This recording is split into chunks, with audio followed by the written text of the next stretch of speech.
Welcome to the Hood Journal Podcast, powered by Black Guy Media. I'm here with Tima, Philly, Yathegod Juma, and Amilly. That's it. Welcome, guys. I'm happy to be here with y'all. Like I do for all my guests, I want to give you guys my far appreciation because I appreciate all the guests that I have up here. Tima, thank you. Thank you for supporting the vision. Thank you for telling me you want to be up here because I wanted to get you up here for a minute. I just had to set things up. I fuck with what you do. You're working with a lot of great people that I like. Thank you. You're a strong woman that's in this fashion industry, trying to take over. So I fuck with what you got going on. Yeah, same thing. Strong woman in this industry, doing great things. Yes, sir. Looking forward to getting to know you. Juma, you just for the small amount of time that we've been talking, mad cool. Excited to have you up here. Excited to give you a platform. I'm gonna listen to your music when we get out of here, and I know it's gonna be some heat. And then Millie got the behind the scenes footage. It's good. He got the He got his It's really the mic on the Millie. Yes, sir. I'm dropping that at the time of this recording. Dropping at 8 p.m. today. You have a collab with Fearless Boyz. Talk to me a little bit about that. Okay, so basically, my collab with Fearless Boyz was just off the top of like Mike wanted to collab on like women's wear, and he said that he thought of me because like I design and shit like that. So we both just was like, all right, fuck it, let's make some panties type shit. So I created like the bottoms, and he basically just, went off from the bottoms with the tops, and we just made a 2-piece set type shit. And it was honestly supposed to be dropped like later on this month, but I wanted to get it out the way, you feel me? Because it's not something like a super big project. It's just like, we can just whip up some shit quickly and put it out there. But like, quality is everything too though. So we took our time with designing it and shit. You guys gonna have like a lot of colorways for it? Yeah, we trying to see how this one goes first to put out more like for the summer. Like different colors like pink, yellow, like different type of charms too and shit like that on the strings and shit. How was the photo shoot yesterday? It was good. It actually turned out really good. My friend had pulled up, whatever, and she took some pictures, and we just styled her and shot it ourselves because it was like on some last minute shit. Yeah. We had to improvise and shit. It came out nice for something that was last minute. Yeah, that shit was actually super last minute. Like, we booked the studio that same day. Studio was actually like $25 an hour. Everybody should book Naya. She's actually really, she's what's up. She hooked it up OD. I want to know how many 2-piece sets are you buying? 3, that's my favorite number. But I was serious. How many colorways y'all got? 21. I'm gonna get 3 and switch it up. Wear them throughout the week. So Fatima, tell me a little bit about your upbringing, where you come from, your family, neighborhood, and the role that it plays in your life. My mother is Jamaican. She was born in St. Catherine, Jamaica. My father is Tunisian. He was born in Tunisia, Tunis, the capital. My dad came out to New York when he was in his 20s, when my mom already had her first kid, which was my oldest brother. After that, my mom and my dad kind of started going out and shit like that. They met in Brooklyn, I think. Yeah. Then they moved in together in Brooklyn. Lived there for a while. My other brother was born. They moved to Manhattan. Actually, they was living in a loft on 34th in the 90s for only $500 a month type shit. But they had to breeze from there, and then they moved to Brooklyn, and they had me. So I was born in Brooklyn, New York. Oh, shit. But I moved out of Brooklyn when I was 3 years old to the Bronx. I used to live on the Concourse 205th, near Meshuggah, Gun Hill area. So I grew up over there. I went to school, PS8, Timecodes, Theaters Arts Production School. And then around the time I was in 8th grade, going into 9th grade, me, my mom, my brothers got evicted. So we moved to Westchester, New York. And yeah, we moved to Westchester, Austin, in New York. No car, nothing. Niggas was just out there, taking a train type shit. And I was dumb tight, bro. I was so tight of my mom. I was an angry person. There was no brand. I didn't sew. At the time, I used to dance a lot, because that's what I used to go to school for. So I was like, fuck dancing. Like, I don't even want to dance no more. I'm trying to create some shit. Yeah, my mom had bought me a sewing machine one day because, like, around this time I was, like, really depressed. And she was just like, oh, just try something. Because her mom is a seamstress, like, back in Jamaica. She used to make people's wedding dresses and shit. And also my dad's mother, too. Like, they both used to make people clothes, like, as a living. So, like, I feel like it kind of just, you know, resonated with me quickly. And I just picked up on it fast and started making my shit. Wearing, like, at first I wasn't making clothes for nobody else. It was just on some me shit. Like, I was just wearing clothes I made. And then it just started off into, like, me wanting to create a brand and shit like that. And that's what I just started doing. That's fire. It sounds like kind of like saved your life in some way. It got you out of a rough place. So it did. But in your words, how important is it to you? I feel like it's important to me because I get to express myself through it. You feel me? Like, more than even just speaking. Like, if I'm feeling a certain way and I want to throw some shit on, niggas will get the message through what I'm wearing type shit. You feel me? Like, you know how I'm feeling through the colors I wear. I'm mad vibrant. I like to wear colors. If I'm not wearing colors, then you know my vibe that day. You feel me? Like, I'm just, like, on some chill shit, low-key shit. But I feel like fashion plays a big role because, like, my grandmothers, like, that's something they really love. So it's like, I want to keep that with me just so I can have them, like, with me and shit at all times. And it just makes me closer to them because they're both from 2 different parts of the world. So it's like, they both share a common ground thing, and that's, like, making clothes and shit like that. So I would say it did save me because, like, if my mom probably would have never brought me home a sewing machine, I don't really know what I would be doing right now. One of my grandmothers, yeah. Okay. Does she know what you're doing, like, with the fashion and stuff? Yeah, I speak to her, like, on fucking, like, FaceTime and shit like that. My dad be using Skype and shit still. But I be talking to her. It's a little hard because my Arabic is rusty and shit. But, like, she knows I be doing clothes. She's proud of me and shit. I'm trying to go back and see her soon, actually. That's fine, you gotta do that. And what about your mom? How does your mom feel about what you're doing since she's the one that gave you the sewing machine? My mom is actually, like, one of my biggest supporters. Yes. Like, she supports, like, everything I do, bro. Like, that's why I do love her. Like, me and her do bump heads sometimes, but, like, she is one of the reasons I am the way I am because she's always just hustled, like, to make sure we are good. Like, she's gonna find a way to make sure we have something for me and my older brothers. So that's why I feel like I'm kind of just doing it for, like, her, honestly.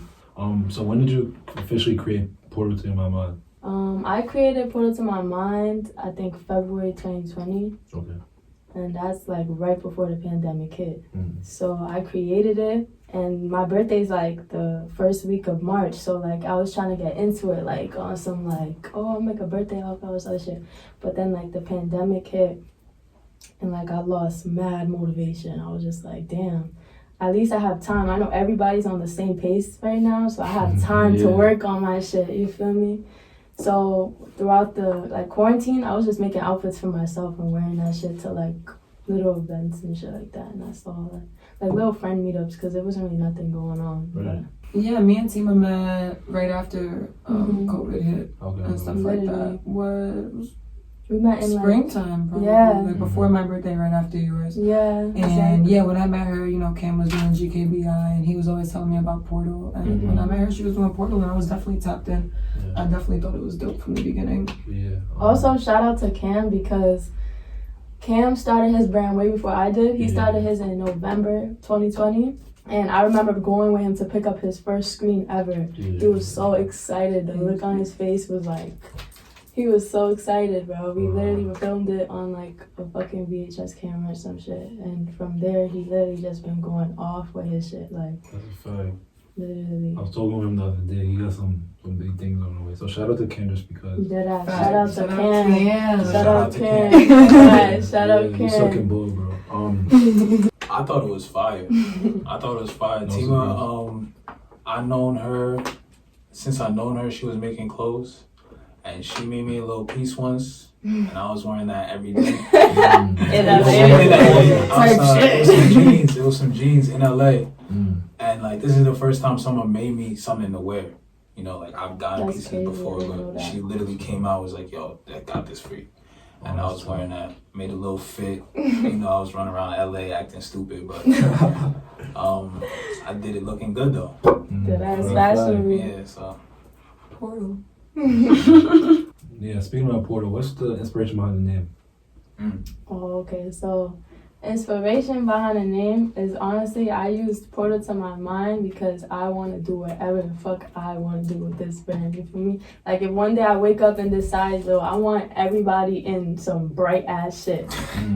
You feel me? Then I could do that because it's like, it's me. Everything revolves around my brain for this brand. It's like, but it's also not even me. It's when you're wearing Portal to My Mind, it's on some like now the perspective changes to you too. You feel me? So it's Portal to like your mind or Yaya's mind or Juma's mind. It's like whatever you feeling. And I don't have all the money to really invest into my shit the way I need to, but like, so far, I've been giving niggas hints of just, you know, where it will go one day. Like, eventually. I didn't know you started your shit in 2020. Yeah. I thought you had it out for years. Nah, that started in 2020. February. Yeah, you're doing shit crazy. Yeah, that's fine. Talk to me a little bit about your first pieces that you dropped from Portal to My Mind. Oh, so my first, it was really bad, actually. My first piece was a pair of, like, shorts I made. No elastic on that bitch or nothing. It was just bare shorts. Like, you put that shit on and you're, like, SpongeBob. Like, the pants were square as hell. Damn. I'm about to show you a picture because I have it in my archives. But it's like this. It was some floral shit. I like it. And it looks nice. Yeah, I had made I love that phase. That was like my favorite phase. Yeah, I literally just made that shit like whatever. It wasn't the comfiest. Then I started making like pants like this and shit. And wearing it, just me just honestly wearing that shit. So I started getting better because I do go to school for like fashion and merchandising, the school I go to. But it was a 2-year thing, so I learned how to sew way better going there and shit like that. What's been the hardest piece that you've had to make? Hardest thing I ever made was that coat I did. I don't know if you've seen that shit. It was like a puffer coat. Wait, and it had like 222 here and 222. I'm sure. Let me see it. I made it in this. Yeah, it was a vest. It was actually a vest. I bet you if I see it, I'll remember. It was like this. It was for like Christmas time. Oh yeah, I just seen it on your page. That's yeah, nice. I made a set. Yeah, it took me like a day and a half completely, but like I fucked up because I put the stuffing inside of it first and then I sewed like so it was hard to get that shit through the sewing machine. So I tweaked with that one, not gonna lie. Yeah. Ever since then, I never made no puffer shit again. I don't know. I was just like, damn, I need an industrial machine, I feel like, to do something like that. Yeah, I wanted to ask you, what's been your favorite piece that Tima's dropped? That bubble vest. That bubble vest is hard. You also bodied like it was this outfit. I think you were in LA if I'm not mistaken. You had the wig. It was brown. It was like a bikini with a skirt. Oh, that shit was hard. I'm still waiting for my own. It was still like this like ruffle type looking dress. Yes. So the vest, the skirt set. And the shorts, the pink tie-dye shorts you came out with. Oh yeah, she definitely copped those as soon as I dropped that shit. Got you. My favorite piece is the pants she made, the first pants she ever made for me. Oh, these green baggy pants. I got the most compliments on those pants. Everyone I ever seen was like, those shits is fire. You made those? I'll be like, nah. Now the tie-dye ones? They're like, oh yeah, that's actually what I started doing first. I started dip dyeing jeans and then I started like sewing. Wait, so explain to me, because I know nothing about fashion, but explain to me like what you mean by dip dye. So like the Ritz dye, there's this like Ritz dye shit you can get for like $3. You just put that shit in some hot water. And then like what I do is I just take rubber bands and just do like mad crazy like ties on pants and I just dip it in bleach, then I dip it in some dye. And then just makes like a effect of like mad different colors on jeans and shit. So that's what I started doing and selling that, and then I started like tweaking it after a while. Talk to me a little bit about your girl's business, The Hood Dentist. Oh, okay, so it's up and coming. I still have work to do, feel me? Like I still have a lot of different shit to apply myself to for this. Like I feel like I'm never done doing research on something I want to do. Like before I even made the girl, I took like a month and a half, like just watching videos, like bare videos and asking questions. I was going to jewelry district asking questions, how much it costs to cast something, how much it costs for me to get some wax, like you feel me, to do it. And then I just bought all the equipment one day for like literally like less than like $200. Okay. And I just like stayed in the crib all day and just practiced that shit. And then that shit, I actually did my first pair was his grills. Okay. I was like, yo, Juma, you gotta give me 90 cash. I got you right now. I'll make you a pair of grills. He was like, all right, bro, I got you. That's love. So then I just went, I went to his crib. This nigga was working on a song at the time. I just did his grills. Amilly actually recorded the whole thing. That shit was dumb funny. Juma, just talk to me about that experience, like being her first customer in regards to getting grills on your teeth. I'm like the first for a lot of shit. For me, like, I'm like the innovator, the nigga that paved the way. You feel me? Okay. Just allow shit to happen to him. You know what I'm saying? Like I like to be the guinea pig sometimes. But when I know that she's been putting in work, so I wasn't really scared. Like I did the what's it called, cast? The mold. I did the mold. Okay. And like she was kind of nervous, but I was like, this shit's gonna be fine. Like even if you mess up, you just do it again. There's nothing wrong with this. You know what I'm saying? And then I got her on a song after that. She was panicking OD, so I'm like, nah, I'm pushing on this song. I didn't even know you made music. Like, is that your first and only song, or you have more music now?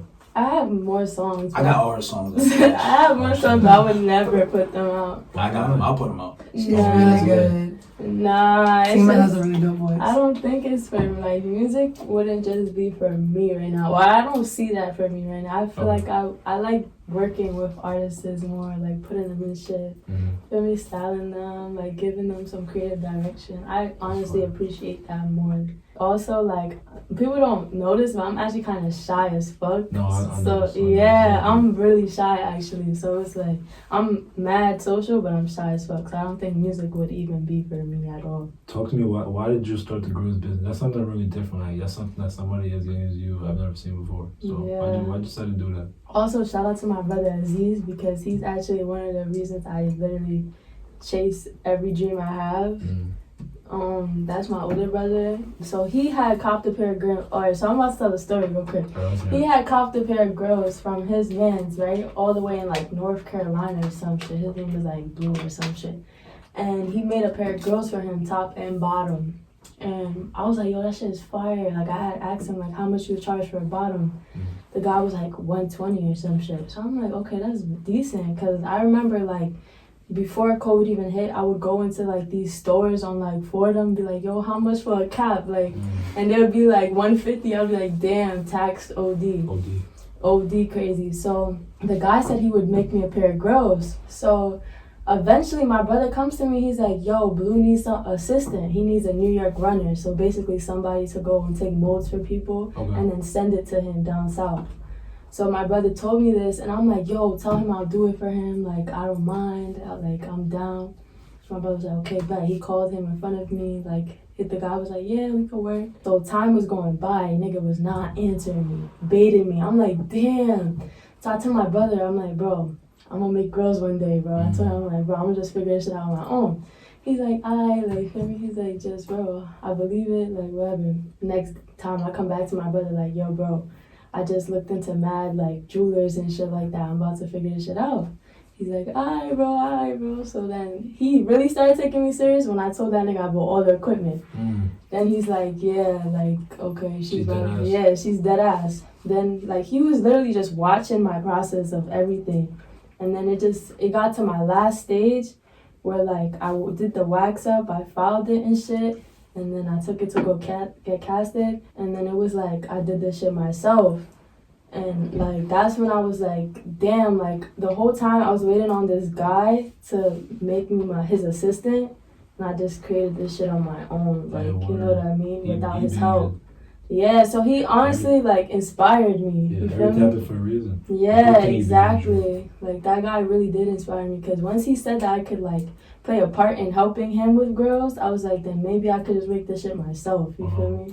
What's one thing that you learned about grills, about teeth that probably surprised you before you got into it? Mostly, I worry about other people while I'm doing like gems and shit, cause I know not everybody's okay with somebody in their face and their mouth. You know what I mean? So I really try to be respectful and patient with people.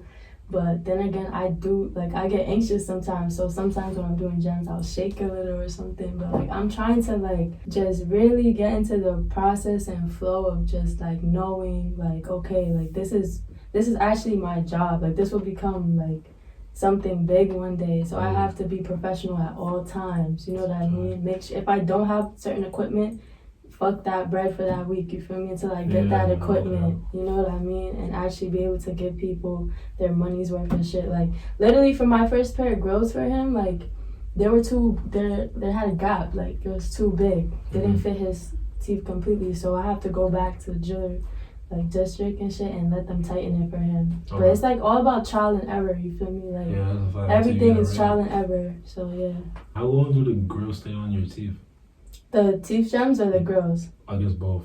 The grills, you could take it off anytime, put it back on. Like, you can have them shits for years. Unless, most people actually lose their first pair of grills. That's actually, like, a known thing. Like, they end up throwing it out or some shit. Yeah, I heard something like that. Yeah.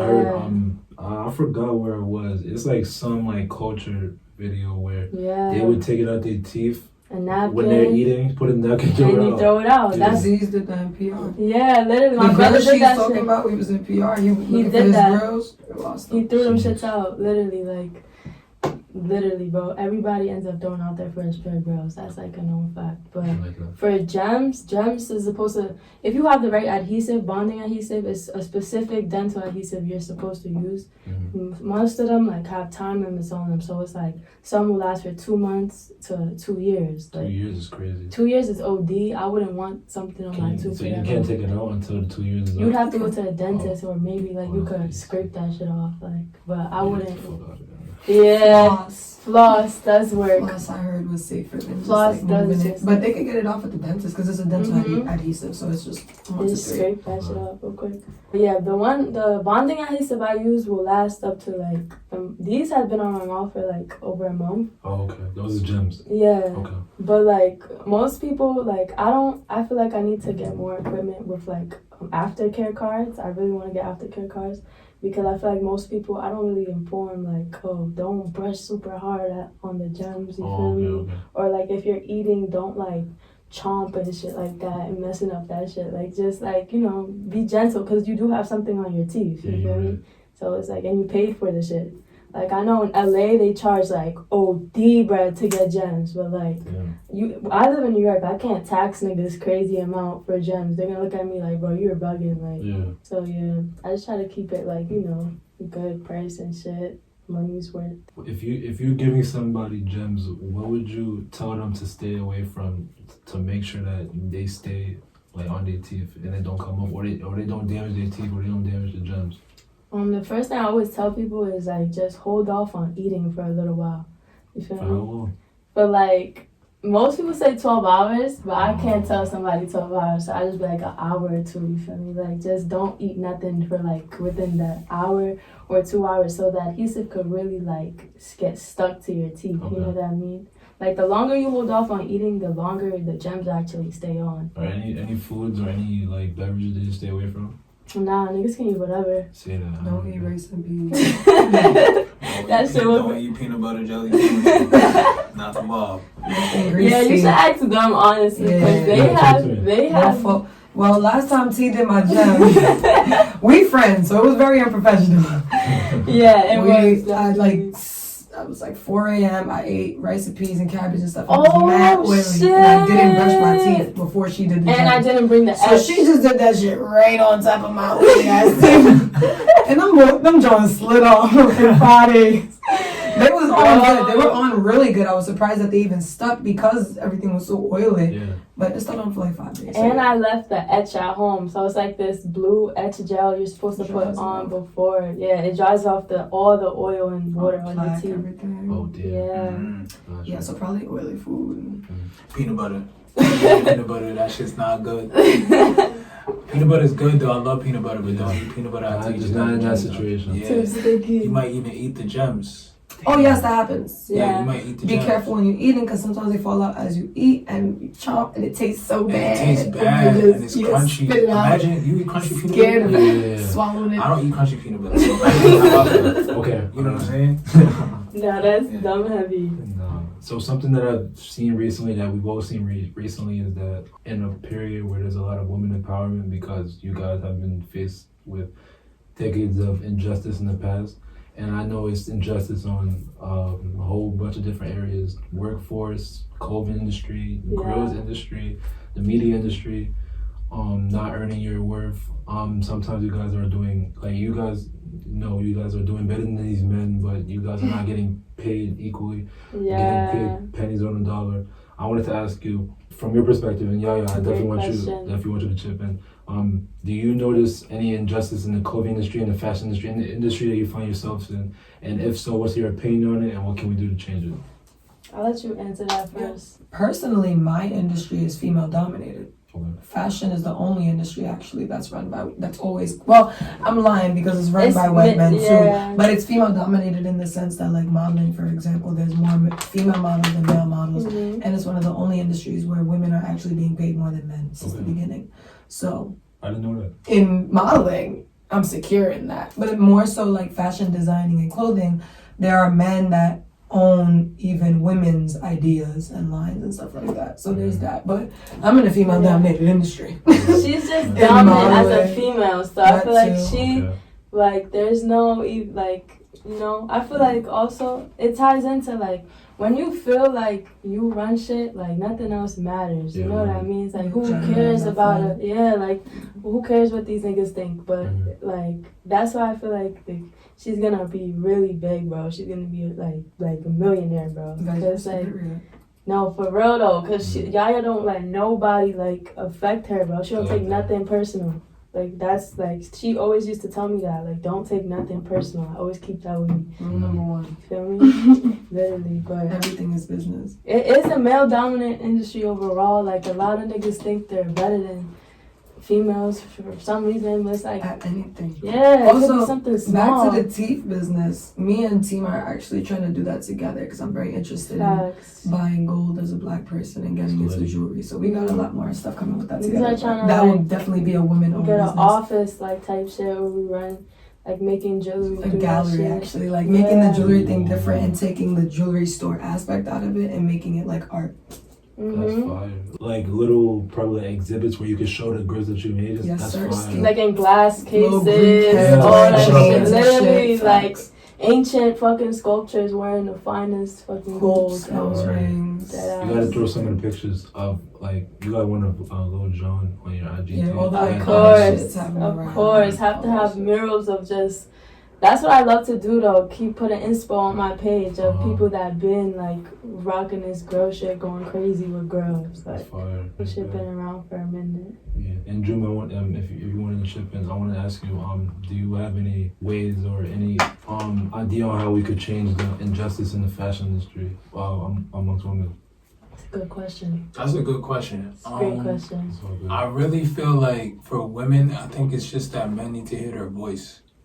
It's one of them things like when women say shit, you just gotta listen. That's exactly. I think it's like as simple as that. You feel me? Because I feel like most of the women that I know, my mother, my sisters, they don't really lie. Like, they'll tell you what it is. For a fact. You feel me? And most of the men that I know, they don't really listen to women. You feel me? So it's just like, it'd be easier if you just listen to what they have to say and you get farther with that. You know what I'm saying? Success for everyone is different. What does success mean for you? I feel like success is not only wealth, but it's like making sure that everybody you love and everybody that helped you to get to where you need to be is good in the end. You feel me? Like, that's when you can say, oh, I'm successful. Like, when you don't have to worry about anything else. Like, I feel like when I would say I'm really successful, I have not only myself proud first, because that's what matters the most. I want to be happy, like, regardless. Like, fuck anything else, like family, friends. Like, I just want to make sure I'm happy first. And then I can make other people happy, you feel me, off that, like, just give back and shit like that. And it goes way deeper into just family, like, just even have family around the world, you feel me? So I really want to help them and make them, like, understand that, like, this little girl, whatever that I was at the time, is someone big as fuck now, you feel me? And now I could really give back the way I can, type shit, and really like spread the knowledge I have at a young age to girls that's my age trying to upcome and do shit. And honestly, I was raised around all boys, so it was even harder for me to feel like I was like growing as a woman, you feel me? Because sometimes it's confusing for me. Like, I have all this masculine energy around me. I'm over here like not really understanding all my femininity and shit, you feel me? And the power I hold within myself. So it's like, that's honestly what success is to me. Just like knowing who I am and sticking with that and being able to help other people know who they are. You not only collab, but you just interact with like a lot of people in the clothing and the fashion industry. Yeah, you gotta pick that up. That's Cam, right? Yeah.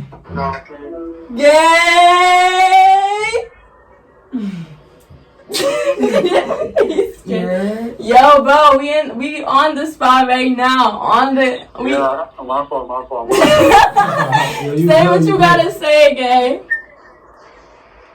I'm taking over the world soon. World tour soon, bro. Yo, I miss you. Man. I'm in the kitchen. It's not Niggas thought you was dead. You was in the kitchen. Yo, Andy said he love you. Andy said he love you. I love you and I miss you. I love you guys too. I love everybody in the room. Love you. Love you, my boy. Hey, link up after. That's all I have to say. Link up party tonight, you feel me? Crazy, man. Yeah, facts. Alright, bro. Be safe. You too. Yeah, that's all we need some Cam in your life. Everybody need Cam energy. It's like, talk a little bit about the relationships that you've developed since you started your clothing brand. Most notably, from what I have here, my boy Cactus Jack. I have Cam here, Mike, Fearless Boy, my boy Mustafa, shout out to him. You had a collab with Tiana, where you modeled for her and stuff like that. Yeah. And I had Yaya, but I had her real name. It says Iyana. Great job. I said it right? Is Iyana? It's both. It's Iyana and Swahili in Yoruba, and it's Iyana if you like American. Okay. Oh, yes, good. Iyana. That's fire. That's what I have here, but speak about that, and then anyone I may have forgotten that you want to shout out. Start with my blood first, my brother, because he's been doing clothes. Like, that nigga been in the industry, like, but he's gonna get his flowers soon. Like, he's just the type of nigga that's just so quiet about what he does. He doesn't want niggas to know he's doing the most, you feel me? He just wants niggas to know that he had a part in shit, you feel me? So I feel like he's been one of my biggest inspirations since I was little, like, literally, like, and watching my parents judge him first, like, I feel like he went through it the most, because my parents had to get comfortable with him being different first. That's why they're more accepting with me now. You feel me? Yeah, so he took all the heat. Yeah, he basically took all the heat. But, like, I just, like, helped it. But I just made it a little better for him. Because, like, niggas can be themselves. So it's not, especially with, like, 2 different religions in the house and shit, more so. It's like, there's a spiral. Niggas don't really know. There's so much shit people want you to be and shit. But, like, it's definitely my brother inspired me. Can inspired me. Yathegod Juma inspired me. And Amilly, like, all these people inspired me. Tiana definitely inspired me because she's literally, like, a year older than me. She's 19, And she gets to the bag. She gets to the bag. Shout out to Tiana. Like, everything is work for her. She'll go without eating, bro, before she has to create her shit, and that's real woman shit. Like, she has to make sure shit is paid. That's real black woman shit. Real black woman shit. Real black woman shit. I can't hear you. Real black woman shit, you heard? Yeah. Oh, man. Nah, but shout out to Yana because she's dope. Shout out Mike too, because Mike reached out to me for a Fearless Boy for a shoot, actually. I didn't even know who Mike was. Oh, yeah, I did that at Hunts Point. Yeah, I didn't even know who he was, bro. I was just like, bro, I'm down. Take a shot and then instantly clicked. Like, you feel me? For Cactus Jack, Dad was in middle school with this nigga. Like, he remembers me from 6th grade. Like, it was just me, him, and other friends who don't even really matter anymore. Cause like niggas are older now, and we still cool. Like, me and him been on some like creative shit. He used to paint, draw since then. Yeah, he's always been on some like artistic shit. We used to go to school for shit like that. So like, we always related type shit. That's really who I feel like my biggest inspirations for shit is the people closest to me. Like, word. That's what Cam said. I think there is interview that like he's inspired by the people around him because of what they do. Really some creative we people. all do shit differently, but we all like do this. Yeah, you know what I mean? Like we all share the same similarities and shit. Y'all all support each other. Y'all have similar aspirations. It's genuine too. It's not no weird phony shit going on. It's like it's a collective. Exactly. Everybody has something to include. And y'all don't care about what people think too. That's the most important thing. Literally, we don't give a fuck, bro. We don't at all. Juma really does not give a fuck. Look at him. Especially. Juma does not give a fuck. He don't care at all. You're not saying that. That's like Juma don't care. Juma really just do whatever.